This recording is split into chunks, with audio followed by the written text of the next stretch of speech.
Hi, I'm Shannon O'Neill. This is Malloy O'Neill Vineyards. We have about 9 different varietals here on this ranch, and over at O'Neill's, which is on Creston Road, we have about 14 different varietals. So we've got a lot of different stuff to work with. Most of it is all hand-picked on my side of the winery. Right now it's right before veraison, so you can kind of see these grapes are almost fully red. So from that point, it's about 2 months to ripen. And this is Cabernet Franc right here. We've got some Cab over there, and I just did some new plantings right over here. We have Petit Syrah, Lagrigne, and Sangiovese. And in the back there, we have French Syrah, we've got Pinot Noir, and we've got a big block of Cab. Most of my stuff is about 1 ton an acre, so you can kind of see really small berries, really small clusters. That kind of goes for intense varietal character, really concentrated fruit, big, dark, extracted wines. That's pretty much what I'm known for. And at this ranch, we started the tasting room in 2005, and we have a winery over on Creston Road, and we have a winery here now too. We do all the production here, and the other property is primarily just case storage and other storage facilities. So if you is this Cabernet Franc over here? No, this is Cabernet Franc right here. This is Cab, and that's Zinfandel over there. Let's take a look at your Cab. Pretty small blocks. This is all goes into the winery. Stuff at O'Neill's, we have about 150 acres. Most of that goes to big wineries. About 100 tons goes to this. So here you can kind of see the Cabernet. This is kind of a more vigorous vine.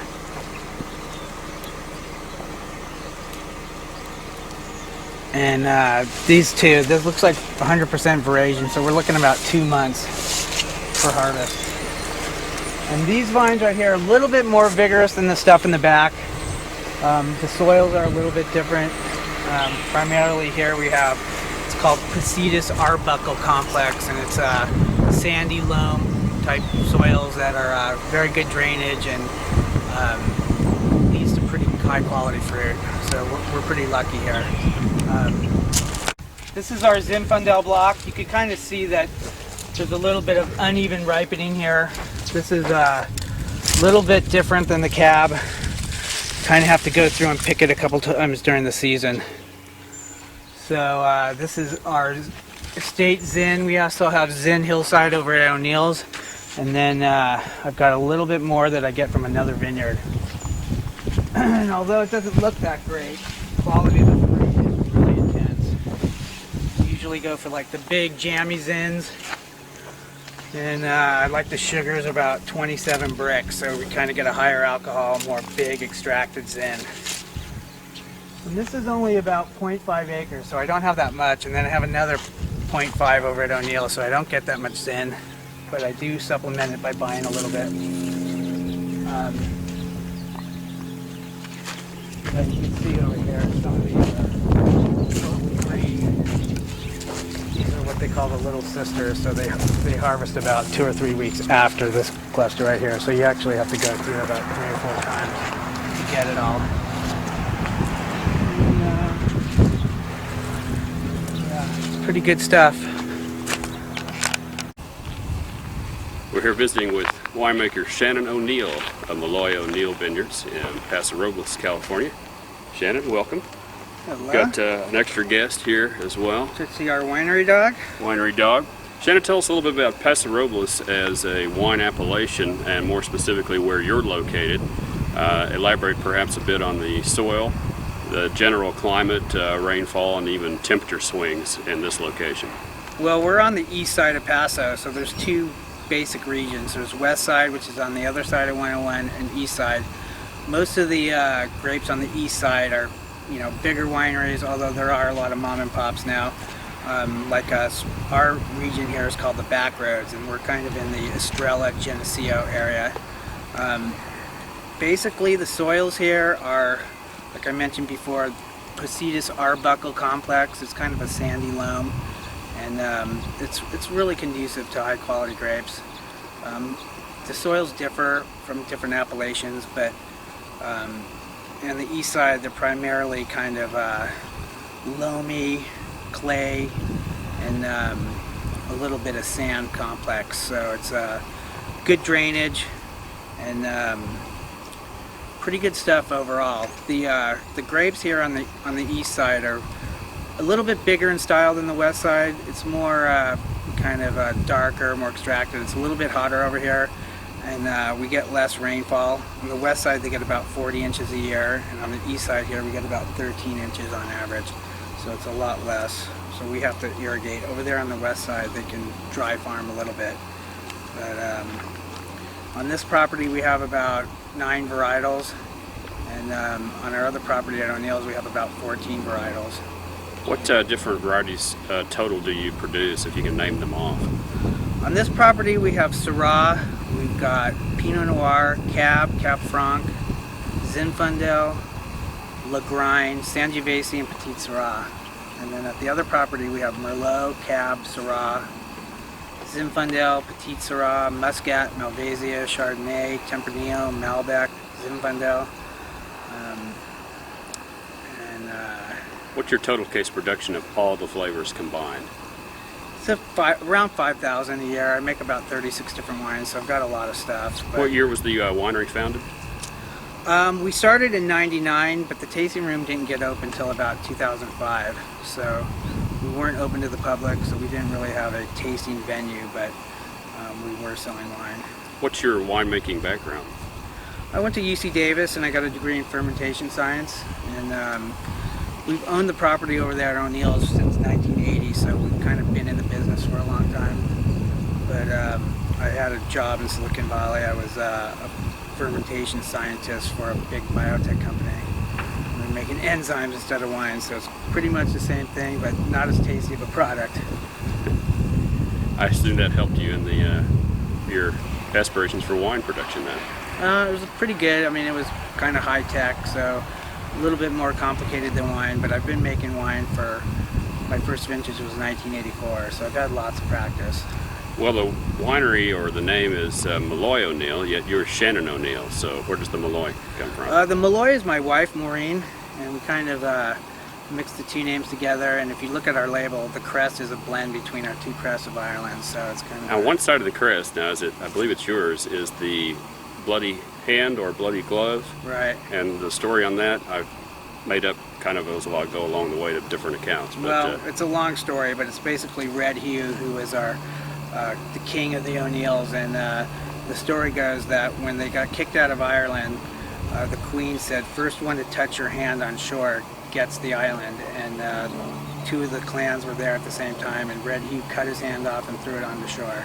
And we actually still have that island now. It's called Barra. What type of oak barrels do you favor, and or for which type of grape variety? I pretty much use everything. I have French, American, and Hungarian. It kind of differs. I switch them around, and I do a little bit of everything on all the different varietals. But some varietals are more conducive to some oak barrels, and some, are like French, and some like American. So I kind of experimented a lot with the different regimes, and pretty much figured out what I like. But it's I still use all different brands of barrels. What would you say, in your experience over the years in winemaking, is one of the single most advantageous moves you made to improve and make better quality wine?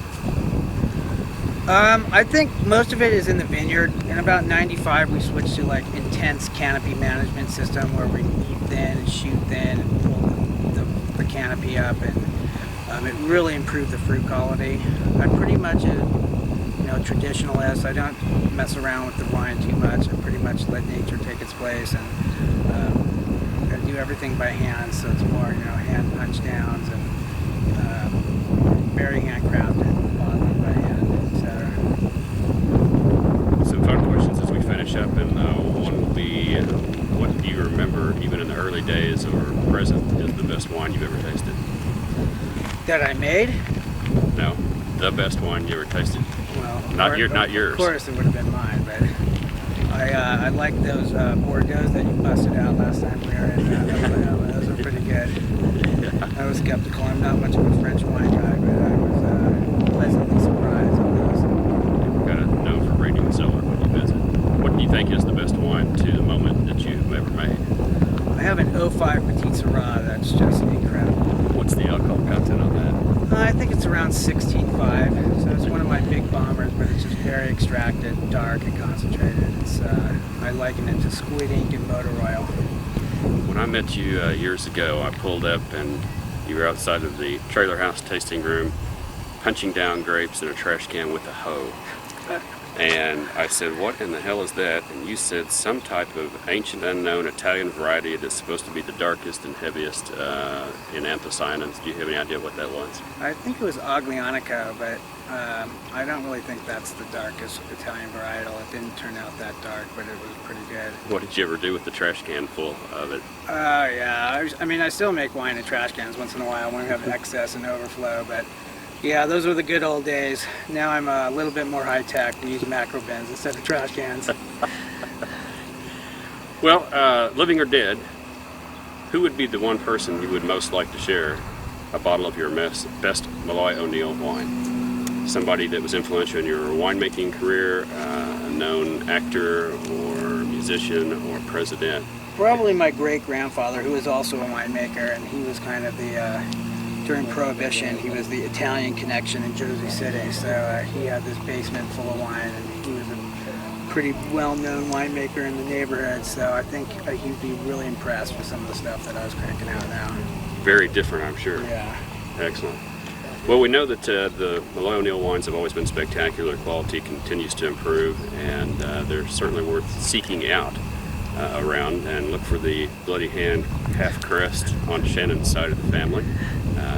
For a more obvious set of his initials, and we look forward to many great vintages in the future. Shannon, thanks for taking time with us today. Always a pleasure. You're welcome, James.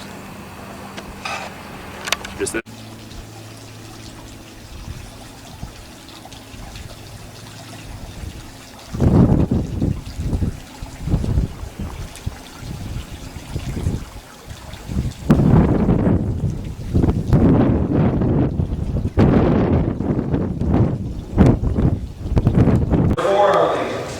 Is that all it's going to be? No, I don't know who else is coming. I didn't ask them the day I wanted away. We're really early. We got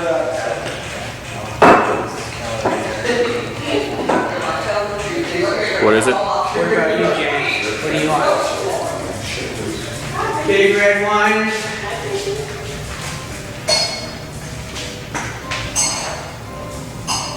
West Coast winemakers. You pick it. What size? Do an extra large on yours.